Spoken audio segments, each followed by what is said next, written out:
Hey, Davis Mills, 35, Tyler Huntley, 34, Geno Smith, 33. Gave me a lot of things to think about and ask you about. Good. 32 and 31 are even better. No, I know. Hey, listen, I don't mind saying. No, it's getting to the nitpicking area here. This ain't easy, all right? I don't know why I do this to myself, all right? I don't know why. I get stressed out. I'm happy you do. Yeah, thank you. And I just get crapped on everywhere. But here we go. Number 32. Sam Darnold. The Jets quarterback theme continues. Yeah, Geno Smith to right? Sam Darnold. Seriously, right? Browning Nagel is next. I didn't even mean to do that either. Accident. But, man, Sam Darnold, definitely a rough year. Yeah. There's no question. Didn't start rough. No, didn't start rough. And let's start there. I mean, Yeah. Sam Darnold, first off, you saw it. He can move and run better than I think people realize. What do you have, 6 rushing touchdowns in the first 3 or 4 games there. Runs pretty well. Yep, runs pretty well. Again, pretty good feet in the pocket. Another guy there I go, man, his ability to hop around and kind of move and do that type of stuff is really good. He doesn't have any different arm angles, so I'll say that. So that's a negative. Every throw is pretty much the same with Sam Darnold. The motion's the same almost every throw. Another guy that I would go has a very quick release. It's the one thing I've always liked about Sam Darnold. He can get it out of his hands fast. And as I've always said, he is very good intermediate and short ball thrower. Now, he's got a lot of talent to go. He should be higher than this. I would say. And listen, there's still people in football that sit there and go, I think Sam Darnold can be something in the NFL. And he was 19 last year, 23 the year before. Yes, I've had it. Yeah. I've had it with one thing, and this is where he is. One, he doesn't see the field all that well. He doesn't. That was the one thing. Even in the 3-0 winning stretch early in the year when I went back and watched, I went, hey, they won. Some of those games, they should have blown the team out or dominated, and they didn't because he turned down or didn't see the field right, and there was throws to be had. My biggest complaint about him more than anything is he still misses too many of the big throws down the field. Way too many. Like doesn't throw them or just flat out misses them with accuracy? Misses them. It's damn, there's DJ Moore down the sideline. He's gone. So he sees it and throws it. He sees it and throws it, but just misses it. Yeah. There's Robbie Anderson on the 20-yard out route. He's wide open. It's 3rd and 4, and he airmails it over his head or throws it behind him a little bit. And it's just too much of that to where, again, there's certain talents and things that I really like, but some of the power, the explosive throws, as we've talked about, I know I value it more, but the things that can really change the game and field position of that, right. Man, is there a lot of instances as you go through the whole season and watch this throw where he missed opportunities for them to do that. I think you just answered the one question. I always have notes here, and I have one circled with a star around it. I said his supporting cast, his experience has changed. Is there one thing that stayed with him or kind of haunted him from New York to Carolina? I think that's it. You fill in the blank with that. Yeah, it's because the talent. Their team's got talent. Yeah, they're not. I understand their O-line's not great. The O-line struggled a lot. Yeah, it struggled. It did. There's no question. Then McCaffrey got hurt. I got that. And he does a good job of moving the pocket, like we said. But also, here's the other thing I would say.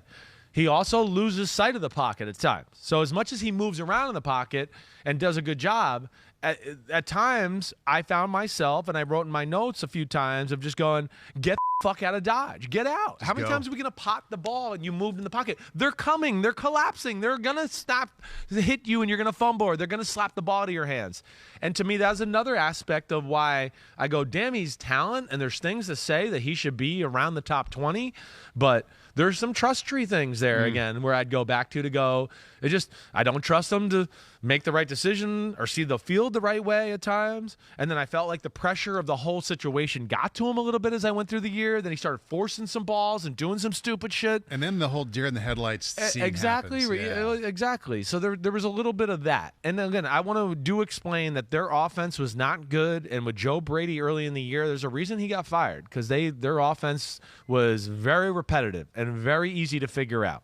There's no doubt about that. So listen, I did take that into account too. But some of these things that I'm explaining are controlled by you, the quarterback, and that's where it's just got to get a little bit better. And that's where it'll be interesting between him and Matt Corral, who they drafted, because Corral, is more talented than Sam Darnold. Could see him playing a lot as the season got longer. I could. I want to throw this up here, Pete. This is Pete's question. I think it's a really good question. We have a graphic of his career with the Jets, also with the Panthers. As we look at that, let's consider this question and this theory that's always been out there about him.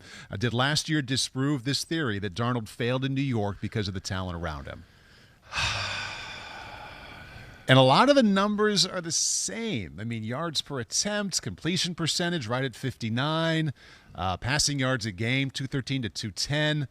And now he did throw more picks last year than touchdowns, but I think a lot of these numbers say that his production on paper looked the same. Yeah, I think the question's still valid. It's still valid. I do. Yeah. You know, again, it's some of it's trickle down effect. Like the Jets in that situation made bad habits, and it causes some issues too. That's where people don't realize. They think you're just going to go to a new place and blank slate and you'll be better. No, it can also give you less confidence because things didn't go well. Right. You know, you might not have been taught certain plays the right way. Who knows? You know, you feel the pressure of the situation. I'm like, I got to prove that it's my second team now. I got to prove that I was the third pick of the draft. The Jets did it up and all that. You know, so no, I don't know if last year disproved that yet. Okay. I don't. Again, I think there's things here again to say he could be a starting quarterback in the NFL. Yeah. There's a lot there. But as I broke down a little, physical talent, decision-making, leadership, pocket presence are kind of my four things I'm really into, right? Physical talent, he's got some of that, for sure. Enough. Yeah, enough. Yeah. Plenty, enough, right. You know, decision-making, big question mark. Big. Leadership, what he brings to the team, there's not much. Yeah. You know, that's a, you know, another thing where I'd go, like Tyler Huntley, Gardner Minshew, those guys bring something to the offense with their leadership, their pizzazz, the way they are, their edge. There's none of that with Sam Darnold. I've thrown 3 touchdowns and the face is the same. I've thrown an interception, the face is the same. And, you know, there's good to a degree with that, but I also think there's good to a degree of the fact that Brady throws the tablet on the sideline every now and then and people. And like there's good with that too. And to me, there's an edge there missing that maybe some of the other guys around this area have too. I have one other kind of overriding question or thought about this. I want to see what you think. So I know he's someone that you've seen the talent when a lot of people throughout the years have just seen the fact that they're not winning, he's not playing well. Yeah. So you're feeling that he is the guy in Carolina right now.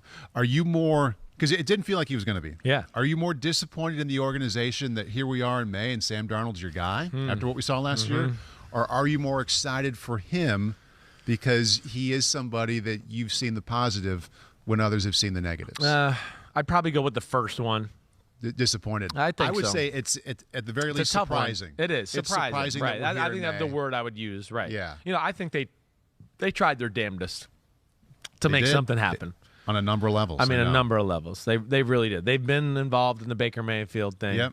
Deshaun Watson. You know, Deshaun Watson. They were willing to crawl to Houston to talk to him. And they had everybody at all these top quarterback workouts. Exactly right. There next to him. Exactly right. So I think that says a little bit. All right. Yep. I do. You know, and he's gonna have to go.